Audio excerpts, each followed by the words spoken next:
बिस्मिल्लाहिर्रहमानिर्रहीम, अस्सलाम वालेकुम। This is Mohammad Akeel. जी स्टूडेंट्स, जैसा कि आप जानते हैं कि स्लोप के टॉपिक पर डिस्कशन जारी है और आज हम इस लेक्चर में एक्सरसाइज 7.2 का क्वेश्चन नंबर 6 जो है वो सॉल्व करेंगे। और मैं समझता हूँ कि ये इस एक्सरसाइज का सबसे इम्पोर्टेंट क्वेश्चन है। वो इसलिए कि इसमें हमने इक्वेशन ऑफ स्ट्रेट लाइंस को डिस्कस करना है और इसके हमने बेसिक कंसेप्ट्स को जो है वो हमने डिस्कस करना है। और अगर आप लोग ये मेरी बातें आज के लेक्चर की पूरी तवज्जो के साथ सुनेंगे तो इंशाल्लाह आपका इक्वेशन ऑफ स्ट्रेट लाइन के हवाले से किसी भी तरह का कोई प्रॉब्लम जो वो नहीं रहेगा। तो देखिए स्टूडेंट्स, इस टॉपिक को डिस्कस करने से पहले आपको पता होना चाहिए कि इंटरसेप्ट्स ऑफ लाइन क्या होता है। इक्वेशन टॉपिक वैसे हमारा बेसिकली जो है वो है इक्वेशन ऑफ स्ट्रेट लाइन। इन एक स्ट्रेट लाइन की हम इक्वेशन कैसे फाइंड करेंगे उसके लिए, लेकिन इससे पहले इंटरसेप्ट्स ऑफ लाइन जो है ये हमें पता होना जरूरी है। इंटरसेप्ट्स ऑफ लाइन, तो स्टूडेंट्स देखें, आप जानते हैं कि जब दो लाइंस एक दूसरे के ऊपर परपेंडिकुलर होती हैं तो वो एक प्लेन बनाती होती हैं जिसको हम कार्टेशियन प्लेन या कोऑर्डिनेट प्लेन कहते हैं, जिसमें ये पॉइंट जो है ये ओरिजिन कहलाता है। ये एक्स एक्सिस है, ओरिजिन से राइट साइड पर एक्स एक्सिस पॉजिटिव है और लेफ्ट साइड पर एक्स एक्सिस नेगेटिव है। इसी तरह वाई एक्सिस ओरिजिन से अबव पॉजिटिव होगा और बिलो द ओरिजिन जो है ये वाई एक्सिस नेगेटिव होगा। अब एक ऐसी लाइन हम ड्रा करते हैं जो सिर्फ और सिर्फ उस पॉइंट को उस वो जो लाइन है, लेट्स सपोज मैंने यहाँ पर एक लाइन ड्रा की है ये। अब ये लाइन इस दो एक्सेस से पास करके जा रही है, एक एक्स एक्सिस पर और एक वाई एक्सिस पर। क्योंकि एक्स एक्सिस सारे के ऊपर जो है ना वाई की वैल्यू 0 होती है, तो अगर हम इस पॉइंट को यहाँ पर लिखना चाहें तो हमारे पास क्या होगा, x मतलब एब्सिसा की कोई ना कोई वैल्यू होगी। वो लेट्स सपोज मैं यहाँ पर a कंसीडर कर लेता हूँ और y जो वैल्यू है ऑर्डिनेट वो यहाँ पर 0 होगी, क्योंकि पूरे के पूरे x एक्सिस पर y 0 होता है और पूरे y एक्सिस के ऊपर जो है ये x की वैल्यू 0 होती है। तो इसमें ये जो a होगा ना, इसको हम क्या कहेंगे, x इंटरसेप्ट कहते हैं। एक्स इंटरसेप्ट यानी कि अगर कोई लाइन एक्स एक्सिस पर जिस पॉइंट पर वो इंटरसेक्ट करेगी और जाहिर सी बात है वहां पर वाई कोऑर्डिनेट 0 होगा, तो वो जो एक्स का कोऑर्डिनेट होगा ना वो उस लाइन का एक्स इंटरसेप्ट कहलाएगा। मतलब मैं यहाँ पर अगर देखता हूँ, लेट्स सपोज मैं इस लाइन को L1 से डिनोट कर लेता हूँ, तो मैं कहता हूँ कि लाइन L1 जो है ये इंटरसेक्ट कर रही है एक्स एक्सिस को एट पॉइंट A0। लाइन 1 जो है ये एक्स एक्सिस को देखें किस पॉइंट पर इंटरसेक्ट कर रही है, A0 पर। तो इसका मतलब है कि यहाँ पर ये जो A होगा ना, जो उस एक्स एक्सिस का एक्स कोऑर्डिनेट है, A को हम क्या कहेंगे, A is called x intercept. A is called x intercept. Similarly अगर मैं बात करता हूं यहां पर y इंटरसेप्ट की, इसका मतलब है कि वो लाइन जो है वो y एक्सिस को किस पॉइंट पर इंटरसेक्ट कर रही है, तो वो मेरे पास है ये वाला पॉइंट। अब मैंने आपको कहा है कि y एक्सिस पर क्योंकि x कोऑर्डिनेट सारा 0 होता है, y की कोई ना कोई वैल्यू होगी, तो वो जो x कोऑर्डिनेट यहाँ पर 0 है और y की कोई ना कोई वैल्यू है, लेट्स सपोज मैं उसको b से डिनोट कर लेता हूँ। अब ये जरूरी नहीं है कि लाइन सिर्फ यहाँ पर होगी, ये y एक्सिस किसी भी जगह पर आ सकती है। मींस कि b की वैल्यू पॉजिटिव भी हो सकती है और नेगेटिव भी हो सकती है। तो अब ये जो लाइन y एक्सिस को इंटरसेक्ट कर रही है किस पॉइंट पर कर रही है, 0b पर कर रही है, जिसमें x का कोऑर्डिनेट तो कोई नहीं है ना, x वहां पर 0 होगा। ये जो y का कोऑर्डिनेट है जिसको हम यहाँ पर ऑर्डिनेट कहेंगे, ये इसका क्या कहलाएगा, y इंटरसेप्ट कहलाएगा। तो स्टूडेंट्स, आपको equation of straight lines discuss करने से पहले, समझने से पहले, ये एक्स इंटरसेप्ट और वाई इंटरसेप्ट का जो कंसेप्ट है ये अच्छे तरीके से होना चाहिए। तो अब हम आते हैं अपने जो टॉपिक है इसका, आज का हमारा क्वेश्चन 6 जिससे हमें सॉल्व करना है, वो है हमारा topic equations of straight line. लेकिन उससे पहले इसकी कुछ फॉर्म्स हैं इक्वेशन ऑफ स्ट्रेट लाइन की, वो बड़ी तवज्जो से सुनिएगा। आपकी टोटल एक्सरसाइज जो रिमेनिंग है 7.2 वो इसी कंसेप्ट के ऊपर ही डिपेंड करती है, और बहुत इंपॉर्टेंट चैप्टर है ये आपका, और ये एक्सरसाइज ये 7.2, और खास तौर पर ये जो आज हम टॉपिक करने जा रहे हैं इक्वेशन ऑफ स्ट्रेट लाइन, तो पूरी तवज्जो से सुनिएगा। देखिए इक्वेशन ऑफ स्ट्रेट लाइन में सबसे पहली जो टाइप है हमारे पास वो होती है स्लोप इंटरसेप्ट फॉर्म। मतलब हमने इक्वेशंस फाइंड करनी होगी स्ट्रेट लाइन की ना, और उन स्ट्रेट लाइंस की इक्वेशन को फाइंड करने के लिए ना आपको 6 तरह से डिफरेंट वे से पूछ सकता है, वो हर लिहाज से आपसे क्वेश्चन वो कर सकता है।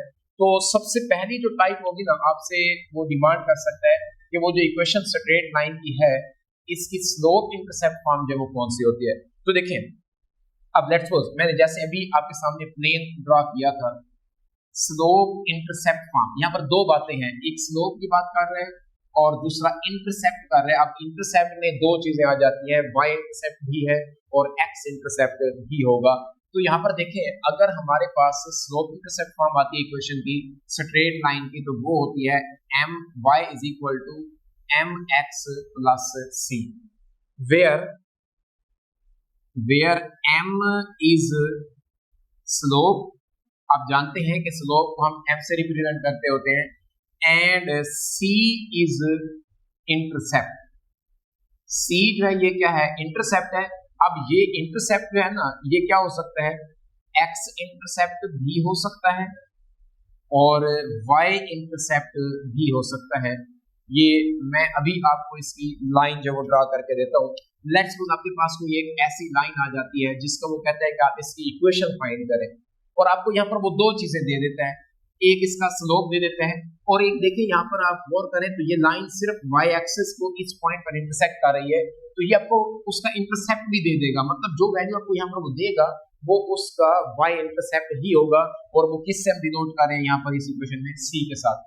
तो मतलब आपको यहाँ पर वो सी दे देगा। अब ये वाई इंटरसेप्ट भी हो सकता है सी, और एक्स इंटरसेप्ट भी हो सकता है। अब इस लाइन में जो सी है वो वाई इंटरसेप्ट है। अगर लाइन कुछ ऐसे आ जाती है हमारे पास इस तरह, तो ये जो लाइन है अब इसकी इक्वेशन जो बनेगी उसमें वो सी क्या कराएगा, वो एक्स इंटरसेप्ट कराएगा। तो जब भी हमें क्वेश्चन के अंदर स्लोप गिवन होगा और हमें क्या गिवन होगा, उसका इंटरसेप्ट गिवन होगा, तो आप just y is equal to m x plus c equation के अंदर m और c की वैल्यू पुट करेंगे तो हमारे पास उस स्ट्रेट लाइन की इक्वेशन आ जाएगी जिसकी वो डिमांड कर रहा है। इसके बाद है इसकी सेकंड जो टाइप है, सेकंड टाइप में जस्ट हमारे पास वो कहता है कि 2 point form of equation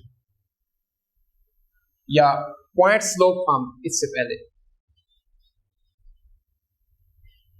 second type है हमारे पास point slope form, point slope form of equation. जी स्टूडेंट्स, अब इसके भी देखें नाम में ही डेफिनेशन है और इसी से ही आपको ये बात समझ आ सकती है। अब थोड़ा सा इसके अंदर चेंज आ जाएगा। लेट्स सपोज हमारे पास ये प्लेन है और इस प्लेन में आपको जो पहले लाइन दी गई थी ना वो या तो एक्स एक्सिस को या वाई एक्सिस को इंटरसेक्ट कर रही थी जब हमने स्लोप इंटरसेप्ट फॉर्म पढ़ी है। अब जो लाइन है वो कोई ऐसी लाइन हो सकती है जो किसी ना किसी पॉइंट से पास कर रही होगी जिसके कोऑर्डिनेट्स लेट्स सपोज x1 और y1 है। ये एक लाइन है और एक पॉइंट P है जिससे ये पास कर रही है लाइन, और इस लाइन का आपको स्लोप भी गिवन है। तो जब हमें स्लोप भी गिवन होगा और एक पॉइंट भी गिवन होगा तो तब हम जो इक्वेशन बनाएंगे वो क्या होगी, y minus y1 is equal to m into x minus x1।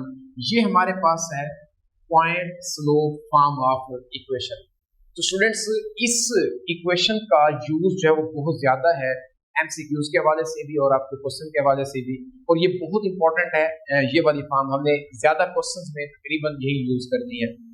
तो हमें जब स्लोप गिवन होगा और उस लाइन का स्लोप और उस लाइन का वो पॉइंट गिवन होगा जिसमें से वो लाइन पास कर रही है, तो देखिए एक पॉइंट और एक स्लोप से जो बनने वाली इक्वेशन है वो ये वाली है, y minus y1 is equal to m into x minus x1। अब यहाँ से आपको क्लियरली नजर आ रहा है कि m जो है ये किस चीज को रिप्रेजेंट कर रहा है, स्लोप को, और ये जो x1 और y1 रिप्रेजेंट कर रहे हैं ना, ये वो पॉइंट है जिससे वो लाइन पास कर रही है। नंबर 3 पे है सिमेट्रिक फॉर्म ऑफ इक्वेशन। जी स्टूडेंट्स, सिमेट्रिक फॉर्म क्या होती है कि y minus y1 is equal to, अब यहां पर मैं क्या लिखने लगा हूं, tan अल्फा इनटू क्या आ जाएगा, x माइनस x1। तो स्टूडेंट्स जो अभी हमने सेकंड फॉर्म पढ़ी थी ना, उसमें था पॉइंट स्लोप फॉर्म।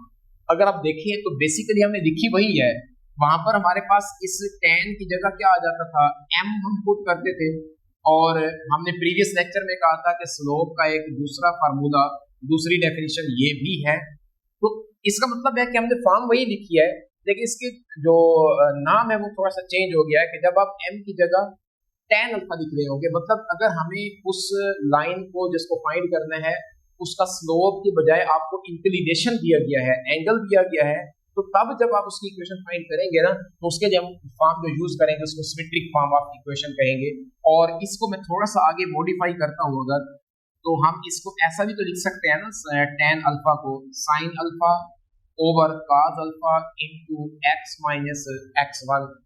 अब इससे मजीद आप इसको मतलब रोटेट कर सकते हैं, इसको डिफरेंट फॉर्म इसकी लिख सकते हैं। cos अल्फा को इधर ले आए, ये आ जाएगा y minus y1 into cos alpha is equal to sin alpha into x minus x1। अब यहाँ पर हमारे पास हम ये बता देते हैं कि अल्फा जो है ये क्या चीज है, इंक्लिनेशन को रिप्रेजेंट कर रहे हैं,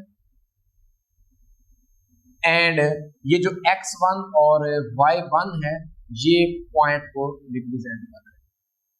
जी स्टूडेंट्स, ये थी हमारे पास सिमेट्रिक फॉर्म ऑफ इक्वेशन। और नंबर 4 पे है 2 पॉइंट फॉर्म ऑफ इक्वेशन। तो स्टूडेंट्स देखें, जब हमें कोई से 2 पॉइंट्स गिवन हो, लेट्स सपोज ये प्लेन है और इस प्लेन में एक पॉइंट फर्ज किया यहाँ पर है A और दूसरा पॉइंट यहाँ पर है, और इन पॉइंट्स को ज्वाइन करने वाली जो लाइन बन रही है, हमें अगर उसकी इक्वेशन फाइंड करनी हो तो जाहिर सी बात है अब इसके कोऑर्डिनेट्स हमें गिवन होंगे दोनों पॉइंट्स के, तो उन पॉइंट्स की मदद से हमें क्या करना होगा, उससे बनने वाली जो लाइन है उसकी इक्वेशन फाइंड करनी होगी। तो इसके लिए जो हमारे पास इक्वेशन होती है वो होती है y minus y1 is equal to y2 minus y1 over x2 minus x1 into x minus x1।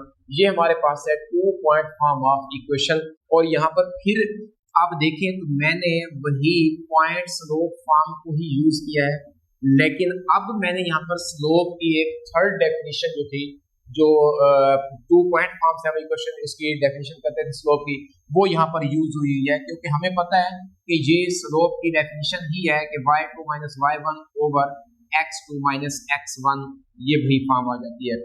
तो मकसद ये है कि अगर आपको डिफरेंट वेज से वो क्वेश्चन पूछता है, फाइंड हमने इक्वेशन ऑफ स्ट्रेट लाइन ही करनी है, जब 2 पॉइंट दे देगा तो तब हम ये फार्मूला लगाएंगे, जब एक पॉइंट पर एक स्लोप देगा तो हमने जो सेकंड टाइप पढ़ी है वो यूज करेंगे, जब आपको एंगल दे देगा, इंक्लिनेशन दे देगा और आपको कहेगा कि आपने इसमें जो इक्वेशन है वो आपने फाइंड कर लिया उसका, तो वो उसके लिए हम सिमेट्रिक फॉर्म यूज करेंगे। तो यहाँ पर उसकी डिफरेंट फॉर्म्स ही आ रही हैं, और ये हमारे पास क्या है, 2 पॉइंट फॉर्म ऑफ इक्वेशन है, यानी कि इसमें x1 y1 पहला पॉइंट है, x1 y1 जो है ये आपके पास है फर्स्ट पॉइंट, और x2 y2 जो है ये रिप्रेजेंट कर रहा है second point.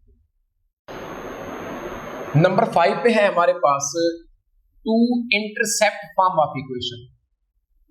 2 intercept form of equation. जी स्टूडेंट्स, 2 इंटरसेप्ट यहां पर भी देखें तो हमें यहीं से उस इक्वेशन की समझ आ जाएगी कि 2 इंटरसेप्ट। अब मैंने आपको कहा था कि इंटरसेप्ट 2 टाइप के हैं, 2 होते हैं, एक होता है एक्स इंटरसेप्ट और एक होता है वाई इंटरसेप्ट। तो जब लाइन एक्स इंटरसेप्ट से मतलब एक्स एक्सिस से पास करेगी, जिस पॉइंट पर पास करेगी, जिस पॉइंट से वो पॉइंट जो एक्स का कोऑर्डिनेट होगा वो एक्स इंटरसेप्ट कहलाएगा। और जब वो लाइन वाई एक्सिस से पास कर रही होगी और वाई एक्सिस के ऊपर जहां पर उसका वाई का कोऑर्डिनेट होगा वो उसका वाई इंटरसेप्ट कहलाएगा। अब इस इक्वेशन में हमारे पास दो इंटरसेप्ट आते हैं और इसकी जो इक्वेशन है वो होती है x over a plus y over b is equal to 1। ये है हमारे पास two intercept form where a is x intercept and b is the y intercept. b क्या है यहाँ पर? y इंटरसेप्ट है। तो जब आपको दो इंटरसेप्ट दिए गए होंगे तो आपको कहा जाएगा कि equation of straight line find करें, तो तब हम ये वाली फॉर्म जो है उसकी यूज करेंगे। जी स्टूडेंट्स, नंबर 6 पे है नॉर्मल फॉर्म ऑफ इक्वेशन, और ये सारी इक्वेशन मैं स्ट्रेट लाइंस की ही डिस्कस कर रहा हूं, ये ख्याल कीजिएगा। अब नॉर्मल फॉर्म ऑफ इक्वेशन क्या होती है? X cos alpha plus y sine alpha which is equal to p. जी स्टूडेंट्स देखें, ये हमारे पास प्लेन है और ये वो लाइन है जिसके हमने इक्वेशन फाइंड करनी है। नेक्स्ट, अब इस लाइन का इस ओरिजिन से जो डिस्टेंस है परपेंडिकुलर डिस्टेंस है, इस परपेंडिकुलर डिस्टेंस को हम रिप्रेजेंट करते हैं P से। जो यहाँ पर हमने P को मेंशन किया ना, ये परपेंडिकुलर डिस्टेंस है from origin to that line, उस लाइन तक ओरिजिन से परपेंडिकुलर डिस्टेंस है।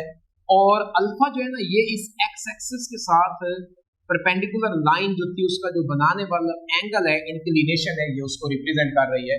तो ये इक्वेशन की टाइप तब हम यूज करेंगे जब हमें उस लाइन का ओरिजिन से परपेंडिकुलर डिस्टेंस गिवन होगा और उसका एंगल भी अगर गिवन होगा, तो तब हम ये इक्वेशन यूज करके उस स्ट्रेट लाइन की इक्वेशन जो फाइंड कर सकते हैं।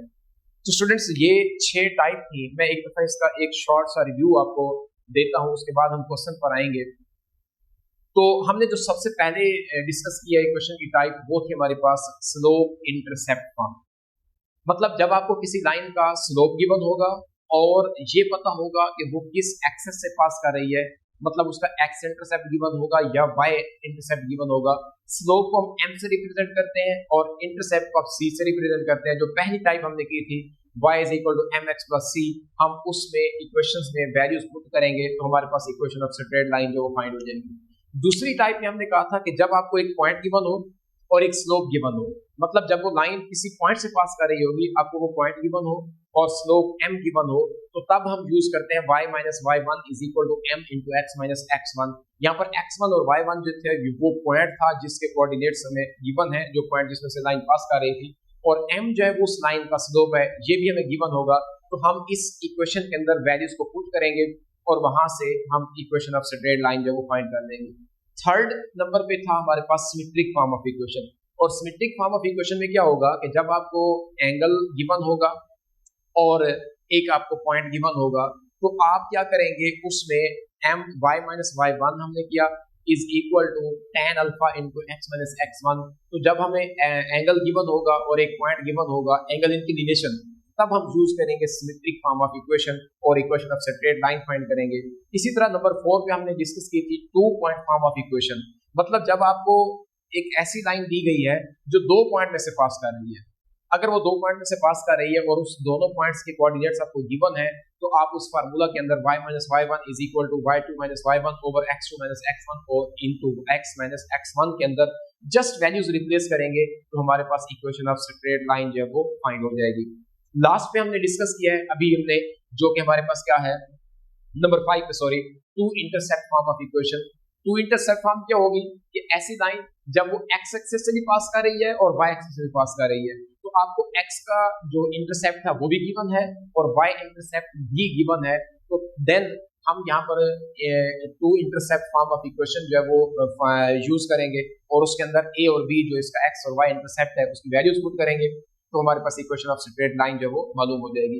और लास्ट पे हमारे पास है नॉर्मल फॉर्म ऑफ इक्वेशन, मतलब जब हमें उस पॉइंट से ओरिजिन से उस लाइन तक का जो परपेंडिकुलर डिस्टेंस है वो गिवन हो और हमें ये पता हो कि इंक्लिनेशन जो है उस परपेंडिकुलर लाइन का ओरिजिन से एक्स एक्सेस के साथ वो क्या बन रहा है। जब ये दो चीजें हमें मालूम होंगी तो हम इस इक्वेशन के अंदर वैल्यूज को रिप्लेस करेंगे तो हमारे पास उस रिक्वायर्ड लाइन की, स्ट्रेट लाइन की जो है वो इक्वेशन मालूम हो जाएगी।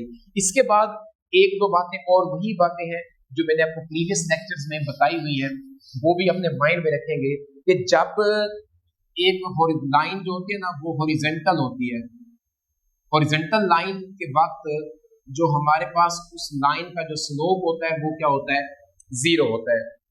हॉरिजॉन्टल लाइन हो अगर उसका स्लोप जीरो होता है, और अगर लाइन जिस हमने फाइंड करना होगा इक्वेशन उसकी स्लोप जीरो है तो वो लाइन हॉरिजॉन्टल होगी। इसी तरह अगर हम कहते हैं कि लाइन जो है वो वर्टिकल है, वर्टिकल लाइन है, वर्टिकल लाइन होगी तो देन उसका जो स्लोप होगा वो अनडिफाइंड होगा, अनडिफाइंड। और इसी तरह अगर आपको कहा जाता है कि एक लाइन फाइंड करें या वो इक्वेशन फाइंड करें उस लाइन की जिसका स्लोप अनडिफाइंड है, तो हमें पता चल जाना चाहिए कि वो लाइन वर्टिकल होगी, वो लाइन परपेंडिकुलर होगी। ये बातें अपने माइंड में रखिएगा